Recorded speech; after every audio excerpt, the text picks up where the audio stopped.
দেখলাম সঞ্জু স্যামসন, যাকে একটা সময় বেঞ্চে বসেই কাটাতে হয়েছিল এবং তিনি আজকে পুরো ব্যাট হাতে গোটা মাঠ জয় করে দেখালেন। এই মুহূর্তে আমাদের সঙ্গে ফোন লাইনে রয়েছেন আমাদের ডিজিটাল হেড অর্পণ ঘোষ। অর্পণ দা, ওয়েস্ট ইন্ডিজের ঝড়ের একটা আশঙ্কা করেছিলাম, কালবৈশাখী ঝড়ের তো পূর্বাভাস ছিল না, তবে স্যামসনের ব্যাটে আজকে ঝড় দেখলো ইডেনের রাত। 10 বছর পর সেই সাপমোচন হলো ইডেন গার্ডেন্সে। কি বলবে আজকের ম্যাচ নিয়ে? দেখো ভাস্বতী, এক কথায় বলা যেতে গেলে এটা একটা বদলার ম্যাচ ছিল। 2016 থেকে 2026, 10 বছর পর ভারত মধুর প্রতিশোধ নিল। আর কার মাধ্যমে এই প্রতিশোধ এলো যদি বলা যেতে পারে, যে যার খেলা অনিশ্চিত ছিল, যার পারফরমেন্স ছিল না, সেই স্যামসংই কিন্তু স্বপ্নের ইনিংস খেললেন এবং ম্যাচ শেষে তিনি বললেন জীবনের গ্রেটেস্ট ডে। অর্থাৎ আজকে যখন 195 রান করেছিল ওয়েস্ট ইন্ডিজ, তখন কিন্তু যথেষ্ট টাফ ম্যাচ ছিল ভারতের জন্য। তারপর ব্যাক টু ব্যাক উইকেট হারায় অভিষেক শর্মা 10 রান, ঈশান কিষান 10 রান। তারপরে কিন্তু ম্যাচের হাল ধরে সঞ্জু স্যামসন এবং সূর্যকুমার যাদব একটা ড্রপ ক্যাচ হলেও বেশি দূর এগোতে পারেনি। তারপর হার্দিক পান্ডিয়ার সঙ্গে ইনিংস এগিয়ে নিয়ে যাওয়া এবং শেষে শিবম দুবে নিয়ে ফিনিশিং টাচ। এক কথায় বলা যেতে পারে সঞ্জু স্যামসং এর এই ইনিংস, আজকের এই ইনিংস কার্যত ইডেন গার্ডেন্সের ইতিহাসে রূপকথা যে লেখা থাকে, যে সমস্ত ক্রিকেটারদের নাম লেখা থাকবে তার মধ্যে সঞ্জু স্যামসং এর নাম উল্লেখযোগ্যভাবে লেখা থাকবে। শুধুমাত্র তাই নয় ভাস্বতী, কলকাতা টিভির দর্শকদের জন্য আরো একটা ইনফরমেশন দিয়ে রাখি। সেটা হচ্ছে 5ই মার্চ ভারতের সেমিফাইনাল ইংল্যান্ডের বিরুদ্ধে হচ্ছে মুম্বাইতে। এবং আজকে রেকর্ড হলো সেটা হচ্ছে যে আজকে ভারত যে রানটা চেজ করেছে সেটা টি-20 বিশ্বকাপের ইতিহাসে ভারতের দিক থেকে সর্বোচ্চ highest run chase Sanju Samson. এতদিন পর্যন্ত ভারতীয় হিসাবে টি-20 বিশ্বকাপে সর্বোচ্চ রান ভারতীয় ব্যাটার হিসাবে ছিল বিরাট কোহলি, সেটা হচ্ছে 82 রান, ব্যাক টু ব্যাক দুবার 82 রান। সেই রেকর্ড আজকে ভেঙে দিলেন সঞ্জু স্যামসং।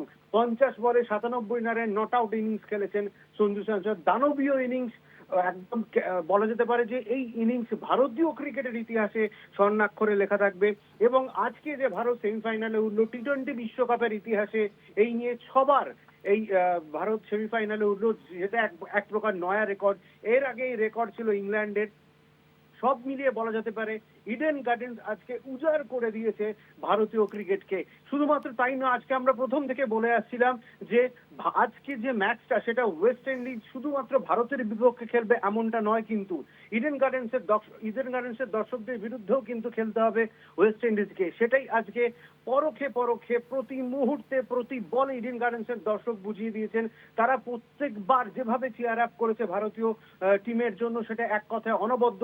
এবং ম্যাচ শেষে বন্দে মাতারম গিয়ে আজকে এই জয় সেলিব্রেট করেছে ইডেন গার্ডেন্সের দর্শক। এক কথায় মায়াবী রাত। আজকে যেভাবে ভারত ম্যাচ জিতেছে এবং ইডেন গার্ডেন্সের দর্শক যেভাবে ভারতকে সমর্থন করেছে, এটা অনেক অনেক দিন মনে থাকবে। এবার আর দুটো ম্যাচের অপেক্ষা, মুম্বাইয়ে সেমিফাইনাল, তারপর আহমেদাবাদে ফাইনাল। আবারও চাই 2024 যেন রিপিট হোক এবং ভারত প্রথম দল হিসাবে তৃতীয়বার টি-20 বিশ্বকাপ নিজের হাতে তুলুক। একদমই 2024-এর সেই বারবারোজের রাত আমাদের সকলেরই মনে আছে। অর্পণ, আরো একটা বিষয়, এই যে ক্লাস টাইমিং এ যে টি-20 শাসন করা যায়, এটা বোধহয় সঞ্জু স্যামসন তিনি বুঝিয়ে দিলেন এবং ডাগ আউটে বসে তিনি প্রতিজ্ঞা করেছিলেন বঞ্চনার জবাব তিনি এভাবেই দেবেন 22 গজে। একদমই তাই। দেখো, সঞ্জু স্যামসনের পারফরমেন্স বারবার নিচের দিকে চলে যাচ্ছে। টিম ম্যানেজমেন্ট যথেষ্ট ব্যাক করেছিল, তারপরে কিন্তু তার ব্যর্থতা ছিল। এবং রিঙ্কু সিং যখন খেলতে পারলেন না তার বাবার অসুস্থতার জন্য, তারপর আজকের ম্যাচেও রিঙ্কু সিং খেলতে পারলেন না, তার বাবা আর নেই। তার এই যে সুযোগ কাজে লাগানো, সেটা কিন্তু সঞ্জু স্যামসং লাগিয়েছেন। আগের দুটো ম্যাচে সুযোগ পেয়েছিলেন, সেখানে কিন্তু আহামরি কিছু করতে পারেনি, তবে একটা নকিং বলা যেতে পারে, অ্যাঙ্কার নক তিনি খেলেছিলেন ওপেন করতে নেবে আগের ম্যাচে জিম্বাবুয়ের বিরুদ্ধে। কিন্তু আজকে যে ম্যাচটা তিনি খেললেন একেবারে শুরু থেকে শেষ পর্যন্ত, অর্থাৎ একদম ম্যাচ ফিনিশ করে তিনি কিন্তু প্যাভিলিয়নে ফিরলেন, এটাই সবচেয়ে বড় কথা। এবং এই যে ইনিংসটা তিনি খেললেন, শুধুমাত্র তাই নয়, সেমিফাইনাল এবং ফাইনালে সঞ্জুর প্রথম একাদশে থাকা কিন্তু কনফার্ম, এটা নিয়ে কোনো সন্দেহ নেই। 50 বলে 97 রান, যে এক কথায় অনবদ্য ইনিংস। শুধুমাত্র তাই নয়, সঞ্জু স্যামসনের ইনিংসের স্ট্রাইক রেট যদি বলি ভাস্বতী, সেটা হচ্ছে 194 ছিল। 4 মেরেছেন 12টি এবং 6 মেরেছেন 4টি, অর্থাৎ এক কথায় বলা যেতে পারে 48 রান 4 মেরে এবং 24 রান 6 মেরে এসেছে। এই যে ইনিংস সাজানো ছিল ব্যাক টু ব্যাক, তুমি যদি দেখো আর একটা জিনিস বলতেই হবে এখানে, 50 রান করার পরে কিন্তু সঞ্জু স্যামসনের সেলিব্রেশন সেইভাবে হয়নি।